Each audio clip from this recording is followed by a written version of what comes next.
Good afternoon, guys, and today is June 3rd, 2025, and it's almost 5 p.m. now.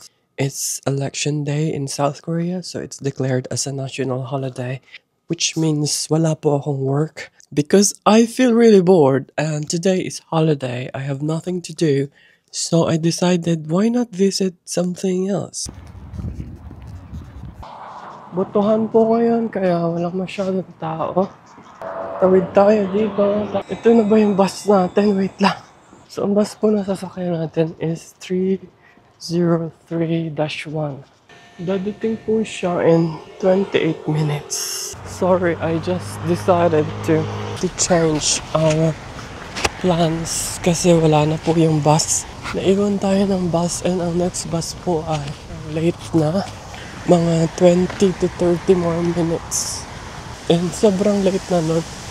Considering na ang biyahe pa po is 1 hour and 30 minutes. So, hindi po tayo pupunta ng beach. Ang plano po natin ngayon would be to go to Central Park. So, ang Central Park po ay dito lang din sa Incheon. So, we're just going to walk towards Central Park. And meanwhile, ipakita ko sa inyo yung public park dito sa Songdo. Ito po, ganda ng mga park nila sa Korea, no? Sana all. So, tatawid po tayo dito. Alright. So, tawid po tayo dito. Pupunta tayo sa isang magandang park around here. Henry Gongwan. So, ito yung mga nagustuhan ko sa South Korea, oh. Ganda ng mga parks nila. Ayan, ang ganda, oh. Sariwa yung hangin. Kasi may mga benches dyan. Tapos, ito yung mga apartment. Malapit lang po sa park. Dito na pupunta yung mga taxes ng tao.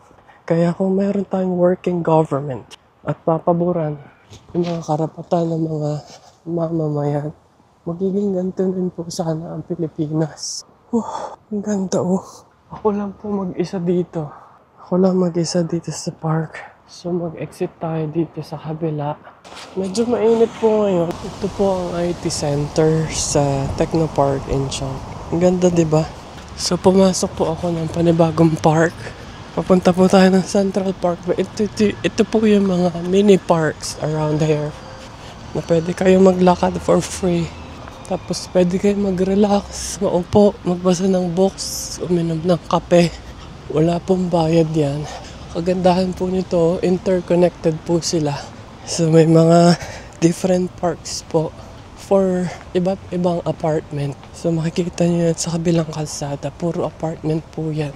And bawat apartment po, may kanya-kanyang public parks, kagaya nito, recreational parks. Pwede kayo mag-picnic dyan actually. Tapos, pwede rin kayo mag-camping. Wala na naman tao. So, nandito po ako actually kahapon and I walked for like 1 hour and 30 minutes. Exactly in the same park. Dahil bored po ako, wala akong magawa, it's holiday. Why not go for a walk? Diba? Para ma-maximize natin yung time natin. Pakita ko sa inyo. Ayan, sobrang peaceful. At may nakaiwan pa ata ng stroller ng baby doon. Okay, tawid tayo sa kabilang park. Malapit lang pala ito sa Songdo Incheon outlet. Siguro kakaboto lang nitong mga tao to. Kasi po may election ngayon sa South Korea.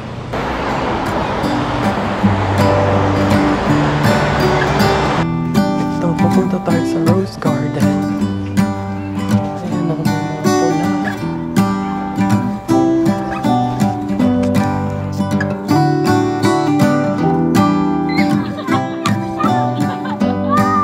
Actually, hindi naman pinaglaman. It goes round and round in circles, but I'm still on the ground. It's a dizzying day. I would give a lot to get away.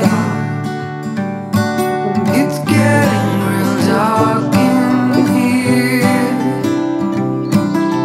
Feels like I've been here 1,000 years. Could you bring some light to me? Or just sit beside me. Sobrang peaceful po. So, tapat na po tayo ng Songdo Convention. Ang convention, parang convention room. Yung center dito sa Incheon. Malapit lang po yan sa Lotte at sa Boracay Hotel. Ngayon, malapit na tayo sa Central Park. Pagkalampas nitong convention, ang ganda po ng Songdo. Let's check kung ano meron sa An's Bakery.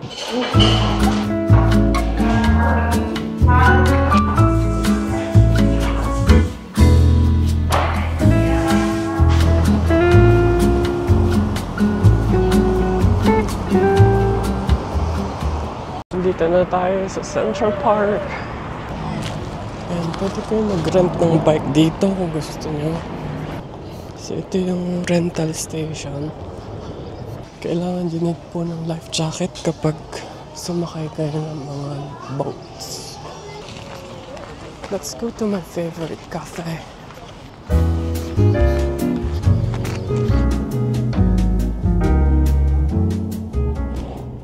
So, nandito na ngayon ako sa Songdo Central Park. Holiday ngayon, kaya hindi ko sure kung bukas ba yung mga restaurant ngayon.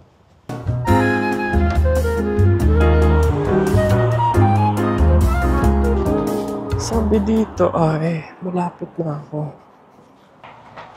May mga subak tsaka watermelon.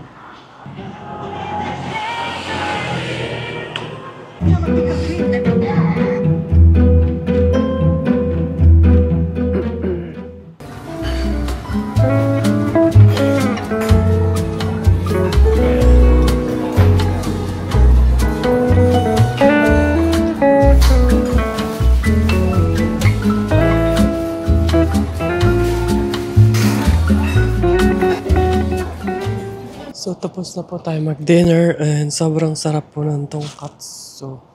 Next. Malapit po pala ako sa Moscow. Natutuwa ako dito sa parang tinuhog yung puwet niya. Welcome to Costco. Kasi hindi tayo pupunta dyan. Ito po ang Costco dito sa Songdo, South Korea. Dami kong nauubos na oras ay hintay sa traffic light. Gusto ko lang po ipakita sa inyo yung itong ganda ng Songdo. Dito po sa South Korea, separate yung pedestrian lane din sa bike lane. At ito po yung Central Park Hotel kung saan kami na-check-in last time. Kung bago lang ako sa Songdo 5 years ago, hindi pa ganito ka-develop yung lugar. Pero ang dami nang nabago since 5 years ago. Doon po tayo pupunta malapit sa Tribal. Diba naiikot ko na kayo dito last time? But I just want to show you kung ano itsura ng bus stop dito sa South Korea. Look at this. Nandito po nakalagay yung mga bus numbers, yung ruta ng bus. We have M6405, M671. May blue and may red. So, ano ibig sabihin po niyan? Yung red bus po ay intercity bus. So, makikita rin nyo dyan, nalagay yung kung saan bus station kayo, ano yung next bus stop, ano yung previous bus stop. Ayan, nakalagay dyan yung weather, yung schedule ng bus, kung ilang minutes na. Overseas Koreans Agency. For there's love to be real, I'll let you take the wheel. From now on, from now on. Kasi ang pangalan nito ay Copenhagen. Parang sa Copenhagen, ito para siyang nasa Denmark, 'di ba?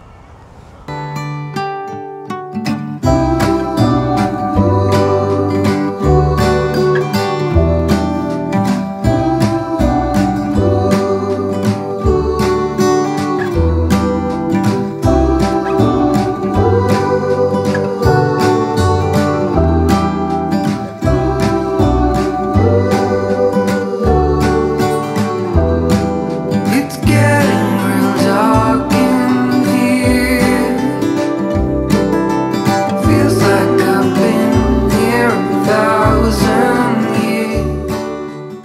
sobrang nag-enjoy po ako kahit mag-isa lang ako dito sa park. Nakaka-relax, hindi po ba? So, thank you po sa lahat ng sumama sa akin dito sa vlog na to. And sana ay may natutunan kayo kung ano yung buhay dito sa South Korea. Nag-enjoy kasi ako dito. Sana ma-extend pa yung contract ko sa trabaho para there's more reason na tumira dito sa Songdo, South Korea. Kasi ang kontrata ko po ay mag-expire na. Hindi ko sure kung ma-extend pa yung contract ko. Kaya ayan, enjoy ko muna itong view ko dito. Ang ganda, diba? Pwede kayo magmuni-muni. So, bali, ito yung makikita dito. Sunset, bridge, water, buildings, establishments. Maraming roses kasi it's May and it's rose season in South Korea. As pinakita ko naman yan kanina, may rose garden pa nga. Maraming salamat po sa pagsama sa akin dito sa video na to. And thank you for accompanying me sa mga panahon na mag-isa po ako. Kayo lang po yung kasama ko, kaya samahan niyo ba po ako sa iba ko pang mga journeys dito sa South Korea. And if you like this video, please give it a thumbs up. And I would appreciate kung magbigay po kayo ng comments kung paano ko pa po mai-improve yung qualities ng video ko or mga contents na gusto niyo pang i-feature ko sa channel ko. So, yes, ito po ang buhay ng isang OFW dito sa South Korea. Ito yung mga gawain ko tuwing weekend kung mag-isa lang po ako. Papunta po na ako ng cafe kasi nilalamig na ako. Kanina pa ako dito sa labas.